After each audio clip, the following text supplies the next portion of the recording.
Please turn off your device camera. Participants are muted by default to enable the speakers to present without interruption. Participants can ask questions by visiting slido.com using the code Bioinfo-Lecture or click the link in the chat box. To ask your questions, state your name, affiliation, and the question you want to ask. You can also upvote questions already posted by other participants. To get your certificate of attendance from this webinar, fill out the evaluation form. The link will be posted in the chat box at the end of the webinar.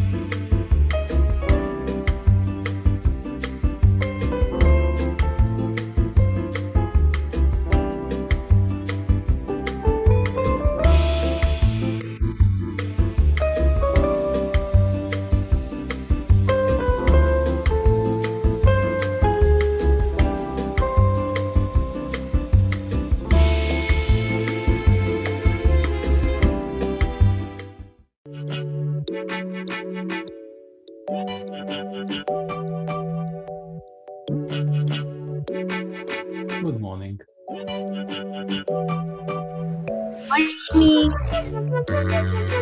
Morning. Good morning.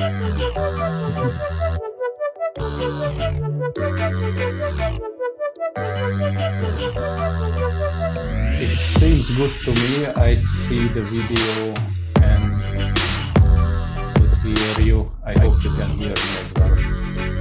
Yes, we are currently doing an audio-visual presentation. We can hear you as well. One moment, I try to adjust the volume because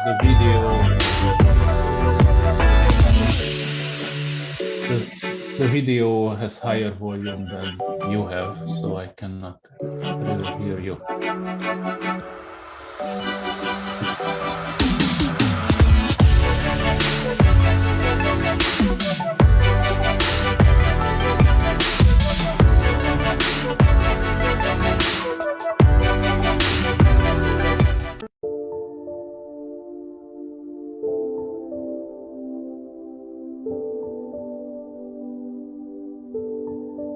I'm wondering if we can test the PowerPoint before the talk.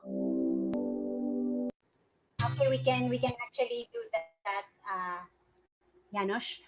Yes, now I can hear you.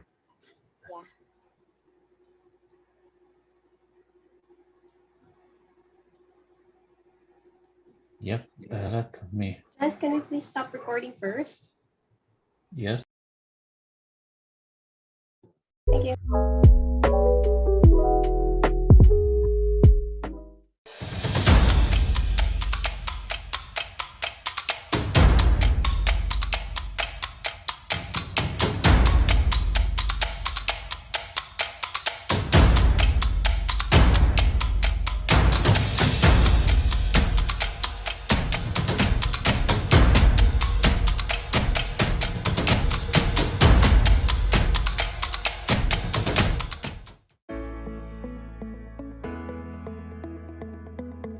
Please turn off your device camera. Participants are muted by default to enable the speakers to present without interruption. Participants can ask questions by visiting slido.com using the code Bioinfolecture or click the link in the chat box.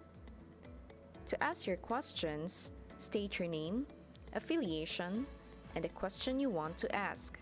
You can also upvote questions already posted by other participants. To get your certificate of attendance from this webinar, fill out the evaluation form. The link will be posted in the chat box at the end of the webinar.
turn off your device camera.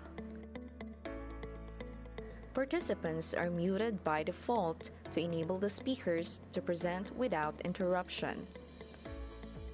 Participants can ask questions by visiting slido.com using the code Bioinfo-Lecture, or click the link in the chat box. To ask your questions, state your name, affiliation, and the question you want to ask.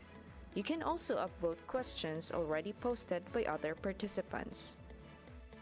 To get your certificate of attendance from this webinar, fill out the evaluation form. The link will be posted in the chat box at the end of the webinar.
Tayo po ay magsitayo.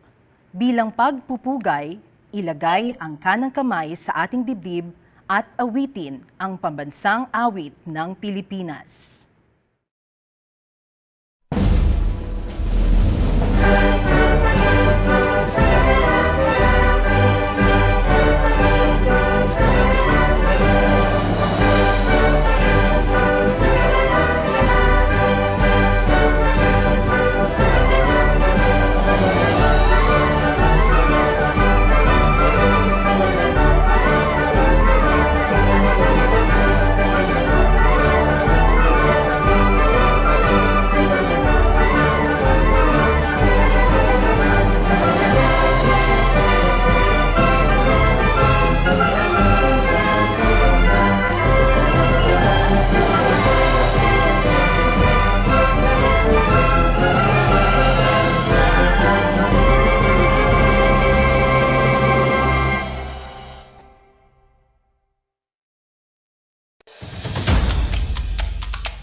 Project staff of the Philippine Genome Center, Mindanao.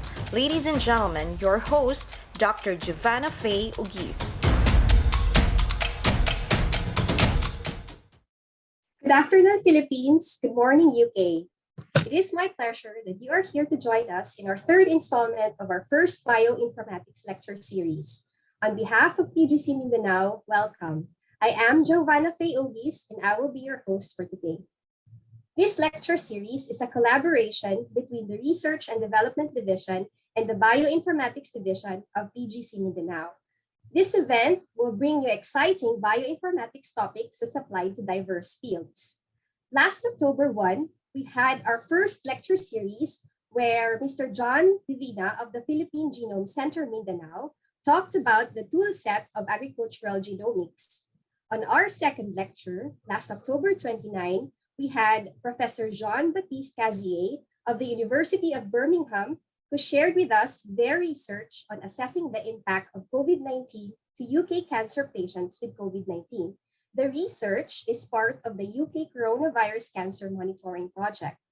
Today, we will be featuring again one leading UK academic from University College London to talk about applications of bioimage analysis as aid in pharmaceutical drug discovery. So, ready your cup of tea and fried banana, and let's get ready to listen. To start off with our third lecture of the Bioinformatics Lecture Series, let me introduce the moderator for this session. Our moderator received her Bachelor of Science degree in Computer Science, cum laude, from the University of the Philippines, Mindanao in 2011, and her Master of Information Systems degree from the University of the Philippines, Open University in 2016. She is currently pursuing her PhD in Computer Science in the Image Processing Laboratory of the National Sun Yat-sen University, Kaohsiung, Taiwan. Since 2011, she has been with the University of the Philippines, Mindanao as a faculty member. Her research interests include computer vision, nature-inspired algorithms, information systems, and artificial intelligence. Everyone, please help me welcome our moderator, Assistant Professor Cinmayii Mnaliguez. The floor is yours, Ma'am Chin.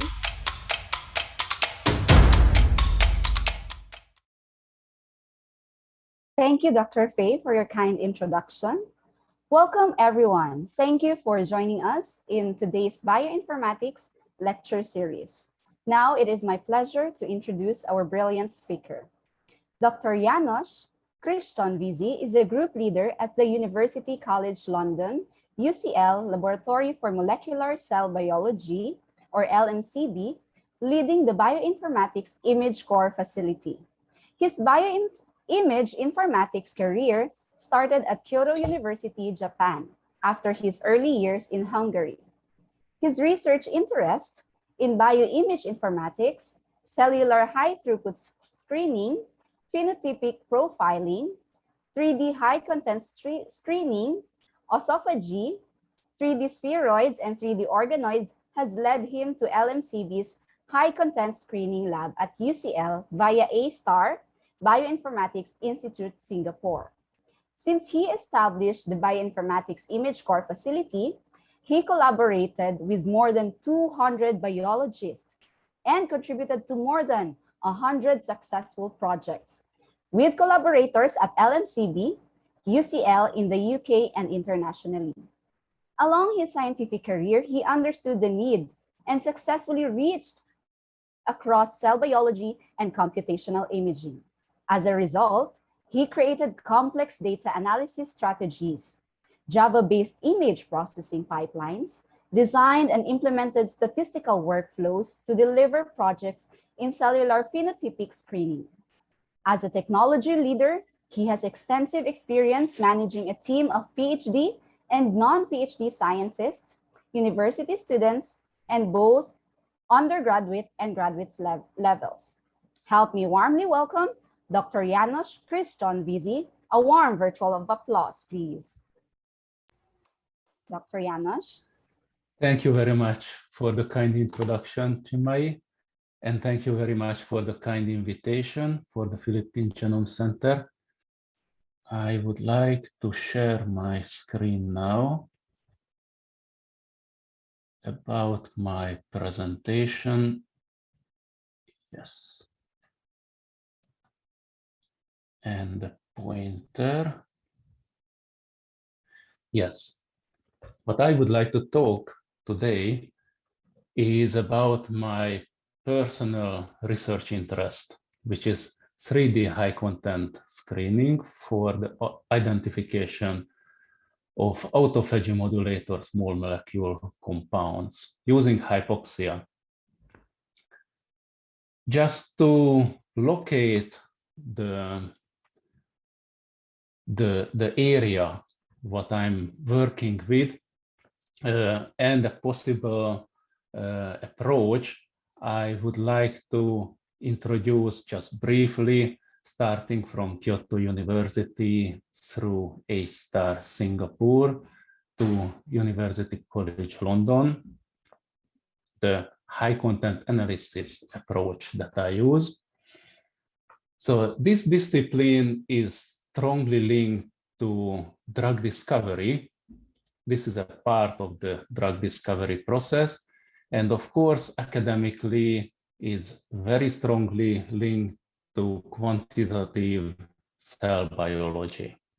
The tools, what I'd like to use is briefly overviewed here. As a starting point, there are thousands, hundreds of thousands of fluorescence images of cells and subcellular compartments that are quantified by image processing methods and statistically evaluated those results using various softwares. I like ImageJ and R, the combination of these two free softwares to use because of their power. Again, just briefly, the starting point is usually a 96 well or 384 well multititral plate, optically clear, where we grow our cells, often as a monolayer in a 2D, so-called 2D format.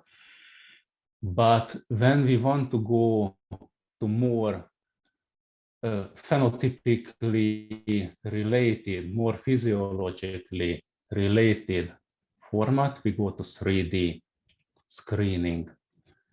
The plates are read by automated microscopes that you can see here. These are high content confocal microscopes. And the results, fluorescence images, are quantified, visualized 3D, and statistically evaluated. You can see here our laboratory led by Professor Ketteler at University College London. We have two state-of-the-art high-content screening microscopes, the Perkin-Elmer Opera Phoenix in the background, and the latest one, the Phoenix Plus, which is the first of this kind of microscope in the world implemented in our lab. And it's equipped with an injector component. This high-content screening microscope is equipped with a robotic arm that allows us to image plates overnight or over the weekend, fully automated pipeline. Also, an incubator is assembled there, so we can image live cells as well. Another photo of the Opera Phoenix and the Phoenix Plus.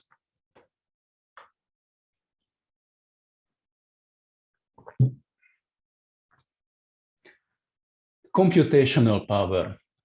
So my laboratory is responsible for the high content analysis, which requires a lot of specific computational power.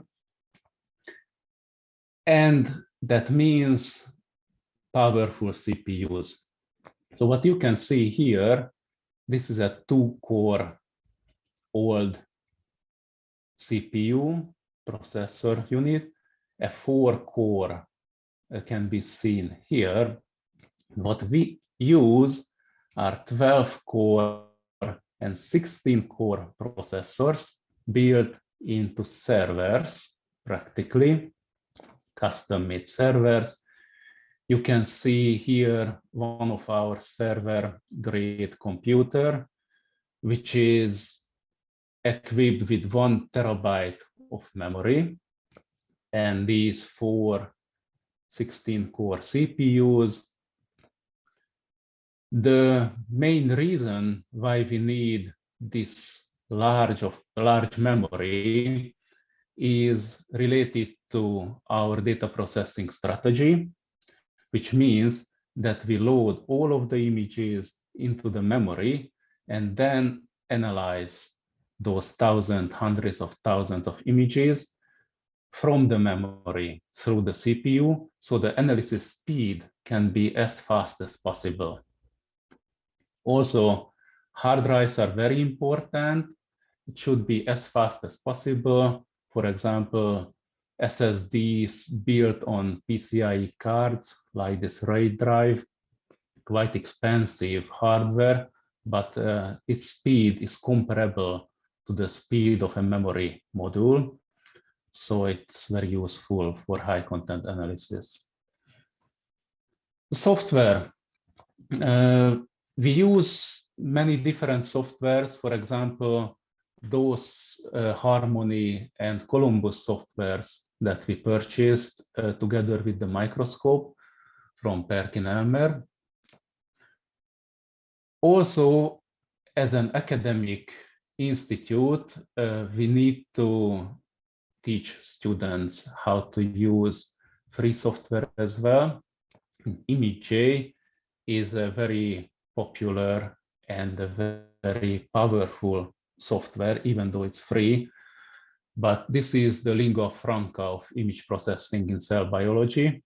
You can see the number of citations of ImageJ VIZI is 25 times more than the second most cited ones, the Cell Profiler. So this shows the popularity of this image processing software in the cell biology community. And here in this photo, you can see one of the ImageJ conference group photos with Wayne Rasband, who is the lead developer of ImageJ VIZI, and some of the unsung heroes in the background, myself as well. The screen itself. So autophagy is a fundamental metabolical process in the living organisms. It is responsible for housekeeping, for the self-digestion of excess organelles, and for survival. The modulation of autophagic process can have very, very powerful therapeutic potential. For example, in cancer. Obviously, if we upregulate autophagy, that can be useful in cancer treatment, the self-digestion of cancer cells. However, this is a double-edged sword because cancer cells also use autophagy for survival. So the same time blocking, inhibiting autophagy at a different stage of cancer, later stage, can have very powerful therapeutic potential as well. So in this screen, I use DCIS cell line, which stands for ductal carcinoma in situ. This is a precancerous form of breast cancer cells. And these are the technical details of the screens, which are very important as well, because we had to optimize the number of cells per well, the marker, the reporter that we use, which is autophagy specific marker, concentration, and the image acquisition parameters. You can see here the tandem marker that we use. This is an LC3 protein related marker with GFP and mCherry fluorophores. This is very important because as the autophagy process happens, you can see images like this of the cells. The LC3 protein translocates on the surface of the autophagosomes. In the microscope, it looks as green spots. And as the autophagosome maturates, it fuses with lysosome. The GFP is more sensitive to the acidic environment of the lysosome, so the GFP quenches. And as a result, autolysosome looks like a red spot in the microscope. And with the image processing algorithm, we want to quantify the number of autophagosomes, the green spots, and the number of autolysosomes, the red spots. To do that, technically, we use a very simple watershed segmentation implemented under ImageJ or VIZI. And that is a very powerful algorithm which uses a single parameter that specifies the sensitivity of this algorithm. The plates, microtiter plates that we used in this experiment was 96 well round bottom, ultra low attachment Perkinelmer plates. This allowed the cells to get under on the tip of each well. And since these wells were coated with an ultra low attachment layer, the cells couldn't attach the plastic, they could attach only to each other, and they form spheroids like this. So this is how a 96 well plate of spheroids looked like after 5 days of treatment and culturing and 1 overnight treatment. You can see some of the compounds that were toxic disintegrated the spheroid. And this is just a snapshot. However, 3D culture is quite a dynamic process. As you can see here, if, yes, this video started, you can see the spheroids are rotating, they are moving, they are growing, they fall apart. So there are a lot of things happen here that usually we don't see easily in a 2D monolayer culture. Yes, the plate layout was very simple. We had negative control, DMSO treated spheroids, positive controls that blocked autophagy. This was chloroquine treated chloroquine treated spheroids, and also upregulating autophagy upregulating compounds as positive controls. We identified different very obvious phenotypes, like the disintegrated spheroid phenotype, which showed an obvious toxicity. The DMSO controls look like this after several days of treatment. Obviously, the GFP was digested, so spheroids became more and more reddish as time passed. And a typical disintegrated phenotype looks like here. The quantification was a very important step here. Using the watershed segmentation, when we compared, for example, a DMSO treated well spheroid with one of the sample treatments using the same parameter, 700, we could get an obvious difference in autophagosome numbers.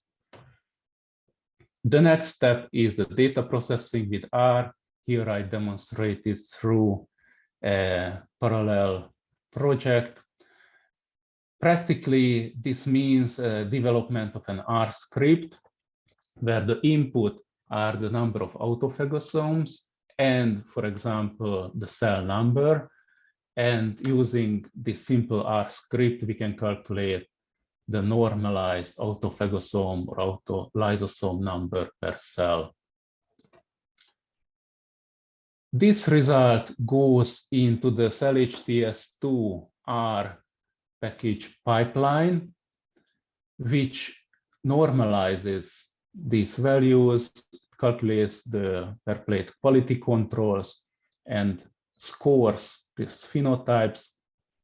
And as a result, we put the z-scores into an increasing order, where we can identify autophagy in users at one end of the ordered phenotype list and autophagy inhibitors at the other end of the hit list.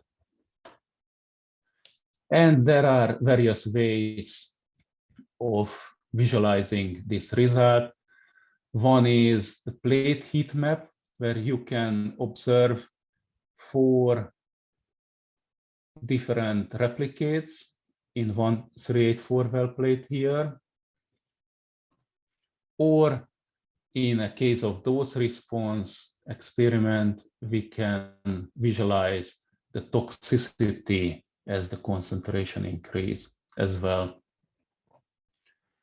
Briefly, I would like to cover the next project when we studied hypoxia, which is one of the stress responses that autophagy addresses. In this 3D screen, we use A549 lung cancer cells to generate spheroids, also 10,000 cells per well. And for staining, we used Asst for nuclear stain and hypoxia a far-red stain to visualize the hypoxia. As a result, you can see a sample spheroid like this, where the central stressed region, where cells are undergoing hypoxic stress, are shown as bright red. In the practice, a so-called autophagic ring, a stress ring, forms around the necrotic core, where the central cells dies because of the lot of stress they go through, and one outer layer cell is struggling, so they upregulate autophagy in order to survive. And you can see the increased hypoxia in this region.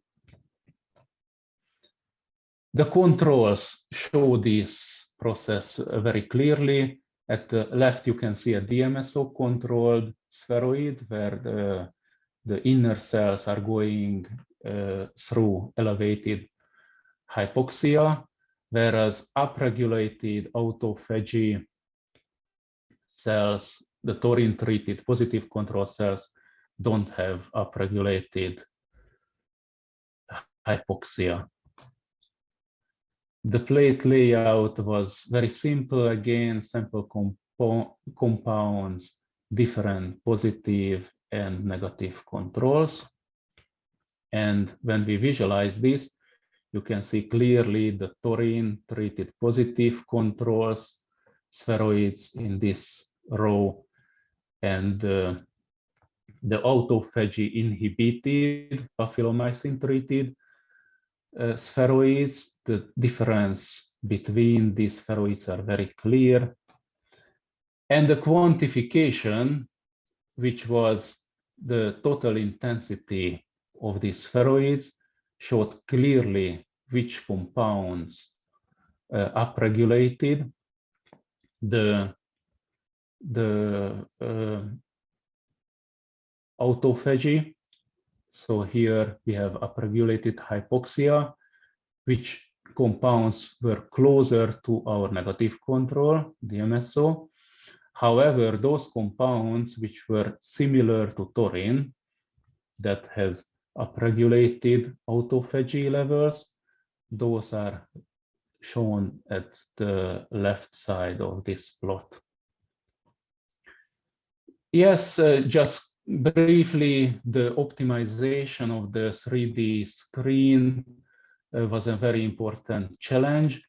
We wanted to identify how many days of culturing we need to get a compact enough spheroid, and what cell number we need to get that. You can see that after 5 days of culturing, 10,000 cells at seeding, we get a compact enough spheroid, but the necrotic core is not too big. 20,000 cells resulted in a too big necrotic core, and 5,000, 2,500 cells resulted in a loose spheroid morphology. Yes, we can see this optimization steps visualization in these slides. In later days, the morphology didn't change much. And the question was here, for example, that the necrotic core looks like a dark area. So what's happening there? Is it an empty region? When we use drug 7 stain that stained dead cells only, it turned out that this region necrotic core is full with dead cells. So even though it looks like a dark area, that is not an empty space that's full of dead cells. Yes, and this is just a visualization of, even though ImageJ is a free software, we can develop very complex workflows. For example, we can visualize and quantify surfaces of free histone, as you can see here. And this way we can calculate the volume of nuclei. With this, I would like to thank for my collaborators, Professor Osada at Riken Institute in Tokyo, Japan, Professor Robin Ketteler, who is managing the high content screening laboratory at LMCB. And I would like to say thanks for the collaborating students who worked very hard for this result, and for our funders, the Medical Research Council and the European Union Marie Curie actions as well. And thank you very much for your attention, and I'm ready, waiting for your questions.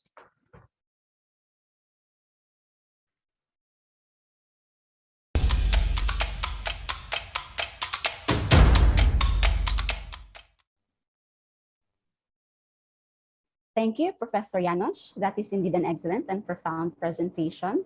We will now go ahead and take some time for questions from our audience. So please be sure to post your questions in the Slido. Link is given in the chat box. So many are indeed interested and amazed with the high specifications of your laboratory equipment, Professor Janos. Hence, we have these following questions. Yes, So, I can see.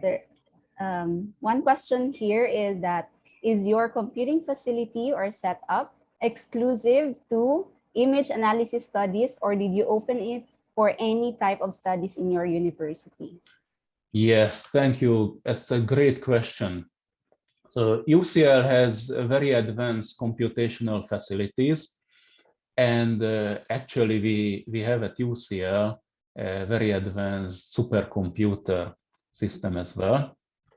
That has a very strict queuing system. So that's a shared facility across all UCL, and colleagues from the physics department, from meteorology, from engineering, they use that facility. And the queuing system is designed that way that the more resource somebody wants to use, the lower priority he gets. So that's why it's very important to have a dedicated computational facility for the cell biologist, for LMCB. And my facility is dedicated for those research projects. Of course, it's open for collaboration. And when it's not used, we are happy to host other projects as well.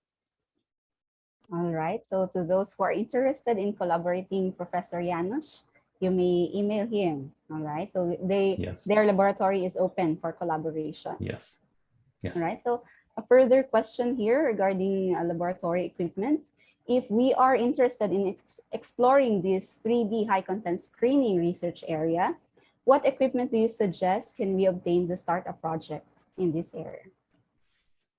Yes, so 3D biology is not a new project. It has a very rich literature spanning over the last decades. But most of that research was done on a low throughput manner, so in Petri dishes, practically. In high content screening, it's very important to simplify the process as much as possible to make it amenable for high throughput. That's why we try to use the round bottom ultra low attachment plates, because that allowed us just simply seed the cells into the wells. Then they form the spheroids spontaneously in a few days' time. And then we could test our compounds on it. However, I must note that what we used here were precancerous cells, cancer cells. So these cells are quite robust. When we go for primary cells, patient-based cells, those are more demanding, and those might require the use of hydrogels, for example, or extracellular matrix like matrigel. All right, thank you. And we have this highly voted question. Let me read it. Have you considered applying artificial intelligence like deep learning to your 3D high content screening projects? Yes, excellent question. The AI is a very hot topic recently, and a very interesting one.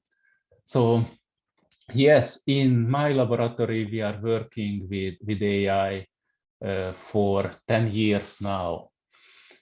And in artificial intelligence, in image processing, there are two main approaches: the unsupervised machine learning and supervised machine learning. In practice, the supervised machine learning works better actually, so it gives more precise results. However, we need a training data set for that. And it's very important to have a high quality and an extensive training data set. And this is what we work very hard to produce these data sets, and we publish as well. So the publication of this kind of training data set is very important for the community, and academically, this is a great challenge. Indeed, I agree that it is difficult to obtain these large data sets that we need, especially when we apply artificial intelligence like deep learning in 3D high content screening. Thank you very much. One question regarding, or for budding researchers with an interest in bioimage analysis, what are the basic knowledge they should study or acquire to start their research in this field? Yes, it's a great question. Reminds me my early days of research. It's very important what I can suggest, and I always recommend this to my students as well, to have a project, a cell biology project, a very, very well-defined problem that the students have to solve. So usually this problem comes quite late, when the cell biology students or researchers, they already established their workflow and they have data, image data, and they want to quantify that. So the best strategy is to start that as soon as possible. So using others' images, others' data set, and try to imagine yourself in that position some years later, when you have to quantify those cells and find a solution, and just go ahead and do it. All right, I hope the budding researchers have taken note of that. We have a question here regarding autophagy and hypoxia study. Do the colors represent various stains that bind to specific molecules like immunostaining? Yes, so I guess, yes, you refer to that PowerPoint slide about the hypoxia stain.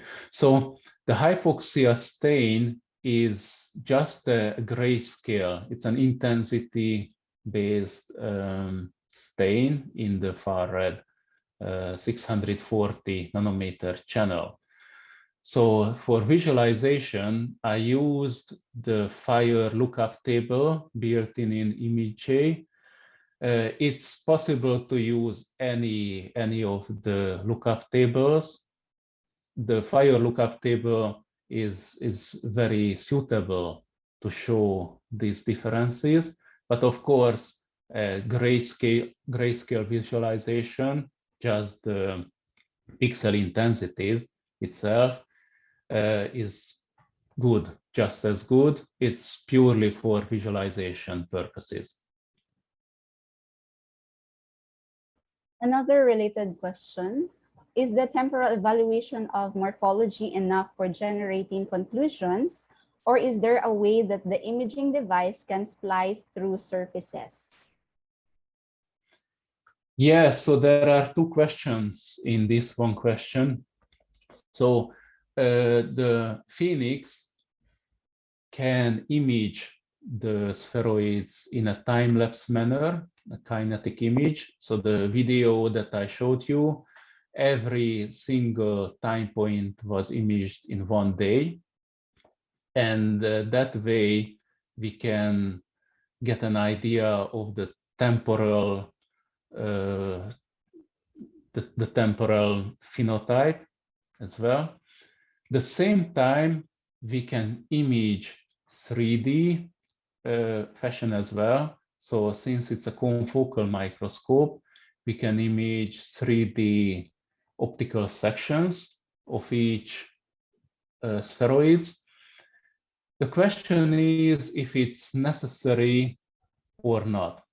So in this case, I decided to culture the cells in a 3D manner, but image them only in one optical slice at the equatorial depths, because that represented the information that I needed. But obviously, it's possible to image optical slices and reconstruct volumes, surfaces. All right. So I think this is also related to the amount of data that you are processing. Maybe this would help you reduce the amount of input data in high content screening. All right. So another further question here. Can you expound on the potential clinical applications of the drugs screened for autophagy and hypoxia? Yes, yes. So for the autophagy studies, a Nobel Prize was given 5 years ago in 2016 to Professor Osumi. It has a very, very important therapeutic potential. However, it's not as simple as we think initially.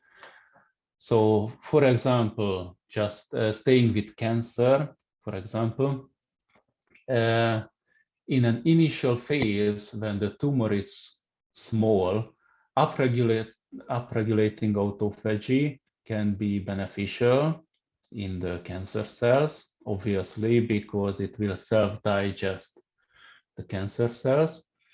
However, when the tumor grows bigger and bigger, cancer cells use autophagic machinery for survival. And in that case, inhibiting autophagy can be beneficial.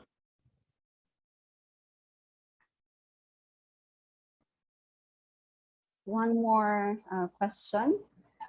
The main argument against 3D high-content screening analysis is that it does not represent the complexity of many in vivo tissue physiologies and even disease pathophysiologies. Some models are even static and do not mimic the dynamics of in vivo tissue perfusion and mechanical stress forces. So how reliable is this really in terms of clinical screening of potential drug candidates, and what can still be improved?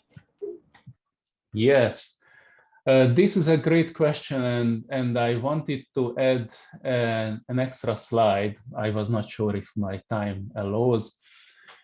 A very important demonstration of 3D culturing and the difference between a monolayer and 3D culturing is demonstrated by the use of MCF10A cells, which are breast epithelial cells. So when you culture this cell line on stiff plastic, MCF10A cells, they form an excellent, beautiful cobblestone epithelial phenotype. However, when you seed the very same cells into matrigel or the top of matrigel, they start to regenerate a mammary gland, human mammary gland, and those cells even produce milk proteins inside the hollow lumen. So yes, even though it's not a perfect simulation of a tissue, because obviously there are other connective tissues around that is not there in a 3D high content screening experiment, it's still much more physiologically relevant. And obviously, so as these MCF10A cells demonstrate, completely different cell signaling pathways are activated when the same cells are cultured in 3D or in 2D conditions. And obviously, in a drug discovery workflow, this can easily result in false positive or false negative hits that can be very, very costly in the later stage of drug discovery.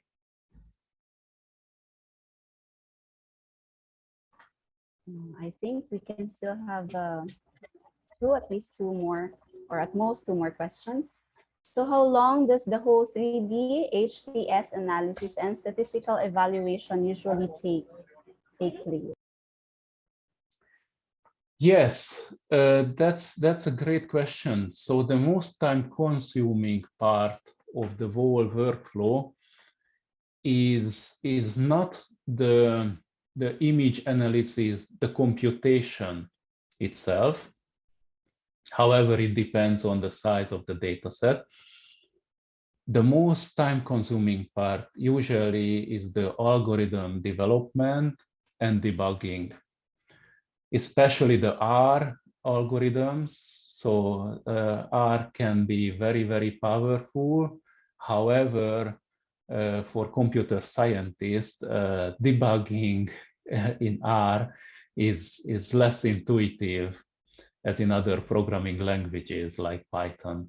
Simply the error codes are not very helpful in many cases. So it's very important to be aware what your algorithm is doing and what you expect, what kind of outcome you expect. Also, yes, for image processing pipeline development, there are typical scenarios. For example, when you see spots in your image and you want to quantify the number of spots, then it can be either autophagosome or autolysosome or mitochondria fragments, for example, or even nuclei. You can use the watershed segmentation. And that algorithm is very simple, very robust. It's very important to make it as simple as possible, as only a single parameter. And it gives you the number of spots, the number of autophagosomes, number of nuclei in an image. So one last question. This is a very practical question. What was the largest storage memory you encountered in a single cell imaging experiment? Yes, so the memory, the computer memory plays an important role to speed up the whole image processing pipeline. When we have huge screens, so recently I worked on a screen which generated 8 terabytes of images.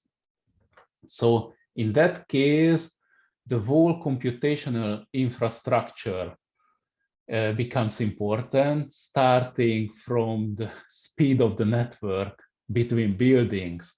So it turned out that the 1 gigabit network speed is a serious bottleneck. And 10 gigabit network would be much more beneficial, would speed up simply the data transfer from one building to another building. But once the image data is already in the computer, the analysis computer, then the speed of the hard drive, that can be a bottleneck. Of course, the faster the hard drive, the smaller it is. So we need to have a trade-off there. Then we load as much image into the computer's memory as possible, but that becomes a dynamic process as well. For example, referring to this 8 terabyte screen, it was more like a continuous flow, data flow that went through the computer. So I loaded one plate of one microtiter plate of images into the memory, started to run the image processing algorithm. As it was running, I started another image instance in parallel, loaded the second plate into the memory, started the analysis of that, did the third one, the fourth one, as much as the memory could handle. And as the first plate was analyzed, I could close that one and load the next one. So it became just a data flow. I hope it answered your question. Yes, yes, indeed. So that clearly suggests that we really have to prepare a robust infrastructure if we are to explore this research area. All right. So we still have some more questions here, but in the interest of time, our apologies that we cannot accommodate them all in this live session. Nevertheless, we appreciate the active participation of our audience in our open forum. And once again, thank you very much, Professor JANOS-KRISTON, VIZI. I will now give our virtual floor back to our host, Dr. Faye. All right. Thank you, Professor Janos and Professor Chin, for that very engaging and interesting discourse. As much as we would like to accommodate all of your questions, unfortunately, we are so pressed for time. So for the other questions not read in this session, you may email your questions through the PGC Mindanao email address so that we can relay your questions to the speaker. So at this point, we would like to give our appreciation to our speaker and our moderator. But before that, I would like to request our speaker, Professor Janos, and our moderator, Professor Chin, to turn on your cameras, please. I also would like to request for our program director, Dr. Murao, to turn on your camera as well. Okay, allow me to read the citation.